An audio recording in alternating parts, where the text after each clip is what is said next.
So here, welcome everyone to Chromatic Counsel. I am your host, Carrie Heaps, and I am so excited that you are joining us today. And I have a fabulous guest, Kate Bridal. And no, not the bridal shop, but Kate Bridal. She's going to be joining me for this episode. And before I start, one of my primary colors that I wanted to talk about and share today is the color of green. Green is the color of growth. Part of the reason I wore it today is because I want to see Chromatic Counsel grow. So make sure that you hit the subscribe button and the like button down below. And if you are interested in our attorney color kit, click on the link below in the show notes, fill that out, and I will be more than happy to contact you and talk a little bit more. So my guest today is Kate Bridal. She is a former attorney in the nonprofit sector, Cornell graduate, and host of the Legal Burnout Podcast. Kate, welcome. Thank you so much for having me. I'm excited to have you here. I know we've had a great conversation so far before everybody joined us. However, I would love for you to just tell everyone a little bit more about you, and you're a former attorney and what you're doing now with the Legal Burnout Podcast. Yeah. So I originally never wanted to be an attorney. Even when I went to law school, I actually didn't want to be an attorney. I thought I wanted to be in the FBI. That went out the window for multiple reasons. But I led several lives beforehand. I went to drama school right out of high school, and then I worked with chimpanzees who spoke sign language in undergrad and did a primate behavior degree. Then decided to go to law school, and then during law school decided FBI was not the direction that I wanted to go, and so then realized I had to be a lawyer. Uh, and thankfully, I'm also a military spouse, so that threw a wrench in things because of moving around. When I graduated, I didn't even know where we were going to live yet, so I didn't know where to take the bar exam. So I wound up taking the bar exam a year after I graduated. So my whole story is a little unconventional and winding. And then I wound up as an attorney at a nonprofit after interning at the public defender's office. For a while, I was an attorney at a nonprofit called Mental Health Advocacy Services in Los Angeles. And I was doing homelessness prevention work in Los Angeles during COVID. My specialty was the eviction defense or the eviction laws that were in place and that were constantly changing in LA and then in California more broadly and also federally. So it was really emotionally hard work and just really frustrating work and really rewarding work as well. But eventually it burned me out very, very hard. Mhm. And I wound up just being a person that I kind of didn't recognize anymore. That was how bad my burnout got. And so I eventually left the practice of law entirely and jumped into marketing for a legal tech company. I had no marketing experience. I sent a funny email and they hired me. No, there was an interview process after the funny email, a long interview process actually, but that was kind of what started it, was just that kind of initial outreach that I took a chance on. Never something I thought that I would do, and I wound up really loving it, even though I had a whole crisis of conscience about switching from nonprofit to something that's completely for profit. And then I wound up leaving that job to start the Legal Burnouts podcast with my co-host Josie Hoff, who I met through that job. She's a former paralegal from Big Law, and we just started talking about the fact that everybody we knew in the law was burned out, and we had both burned out as well. And we were just like, this is an issue that's clearly a particular problem. It's a problem for all industries, but Mhm. legal in particular sees a very, very high burnout rate. So there's got to be something to that. So we decided to start the podcast to start chatting about that issue. I love it. And we have a link down in the show notes below too, so everyone can go to the show, check it out. We've got some great episodes on there. And definitely I love what you're doing because as we chatted before, there are so many bar associations across the United States. Florida's one of them that has just such a concern for their attorneys. They're putting that on the website, and stress management and wellness, and when doing what you can do. And so I think what you're bringing to the legal community is just amazing, and just keep doing Oh, it. thank you. Thank you. Obviously with Chromatic Counsel, we talk about, color and about wardrobe choices for attorneys. And I specifically love to talk about color as well.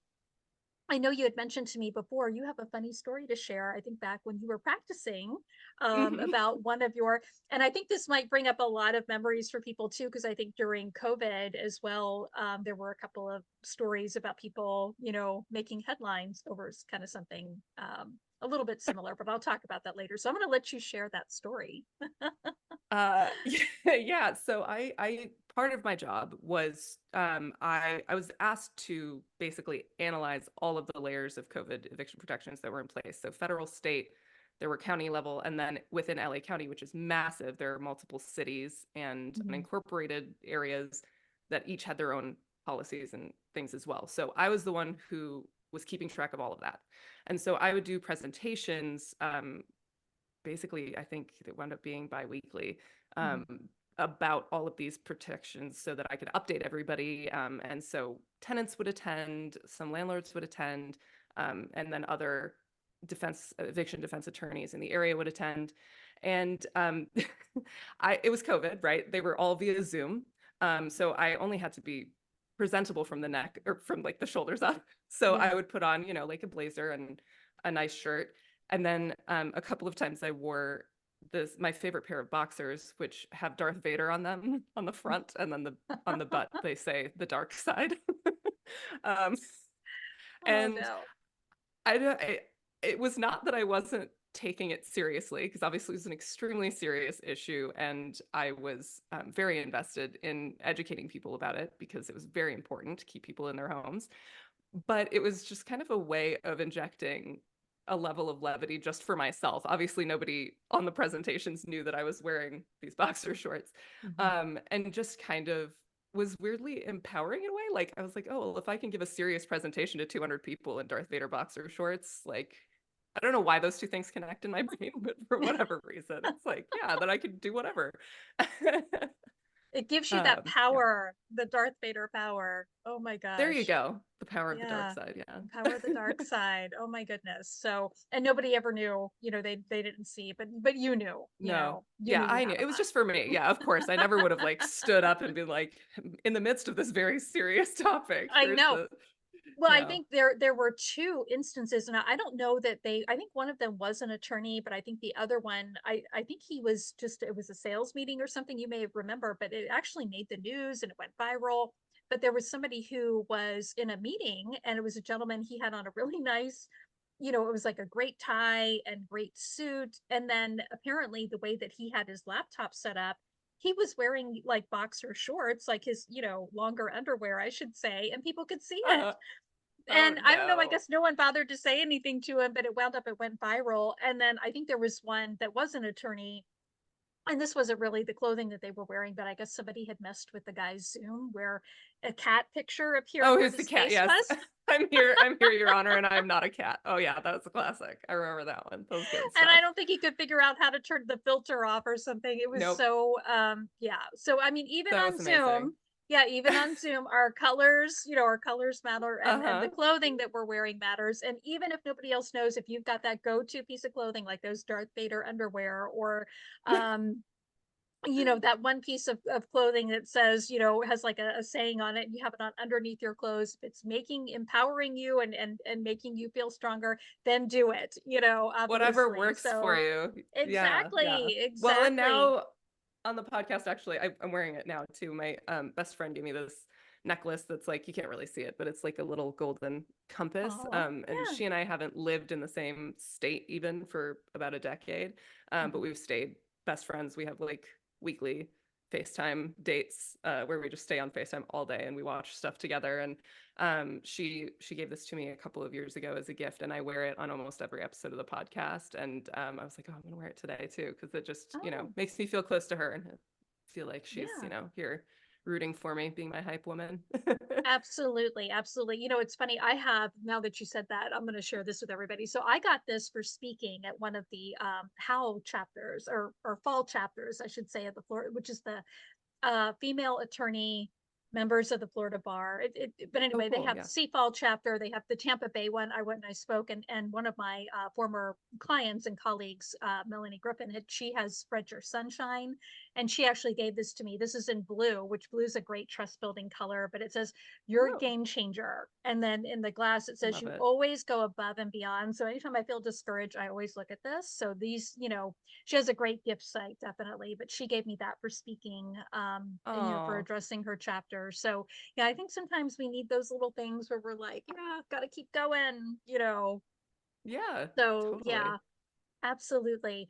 And Kate, is there anything you would like to share with everybody, about upcoming guests, or anything at all that you would like to share in general before we close for the day? Yeah, we have see I'm leery to share about upcoming guests just because we haven't actually recorded any of them yet. I have Oh, some people okay. committed that I think are really great. But you never know with podcasting, as you know, like what might change at the last minute. But we do have some changes coming up this season. We're actually recording the first episode of the second season tonight, so I'm very excited about that. We've got some shakeups are coming, which I don't know when this is coming out, I guess. So maybe it will already be announced. But Probably tomorrow. Yeah, or maybe oh, okay, later so then today. no. Yeah. So very Oh, quickly. okay. Then I'm gonna sit on it for now because we haven't announced it yet. Gotcha. Yeah. But it's all exciting stuff. We're gonna try and do a little more like current event stuff this season, and we're also starting to dip our toe outside of the legal industry. So we, you know, do think that it is a particular issue in the legal industry that has not changed.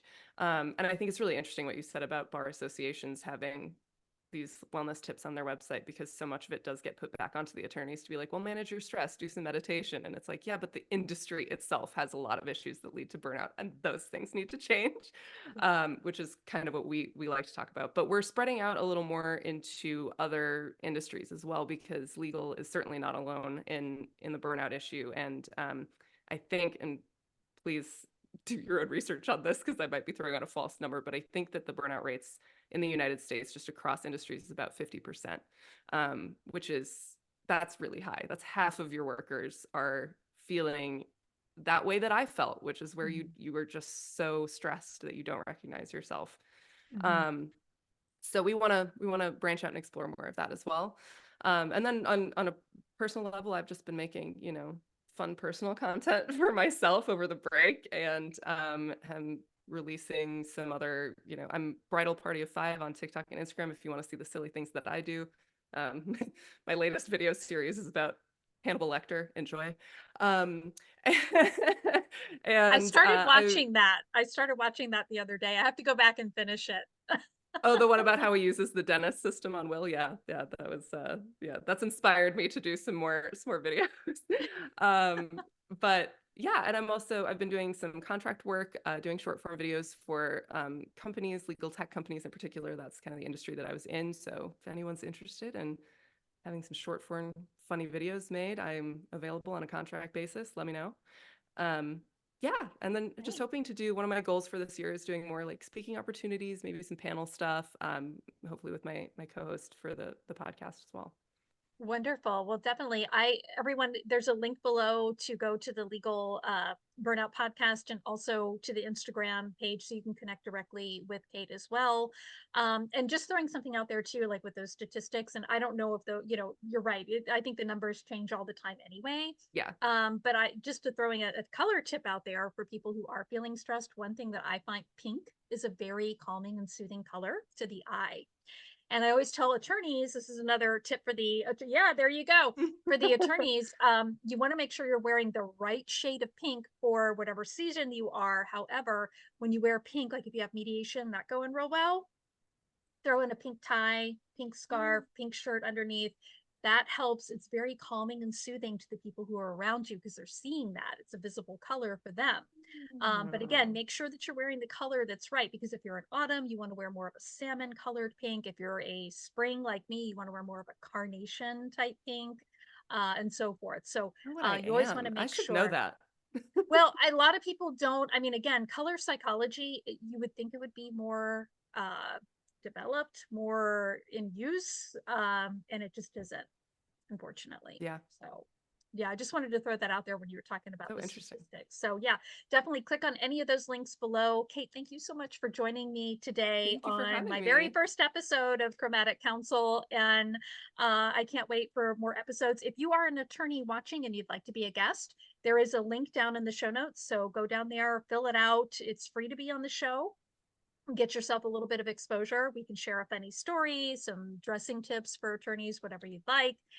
Very short in length. And also, too, if you want to learn more about the color of persuasion, my free class for attorneys, I'm hosting that this Friday at noon Eastern time. So click on the link below and it'll take you to my site. You can register for that for free. It is for attorneys, judges, anybody within the legal community. And I think you'll get a lot of value out of that. So again, I want to thank everybody for joining us, and I can't wait to see you next time.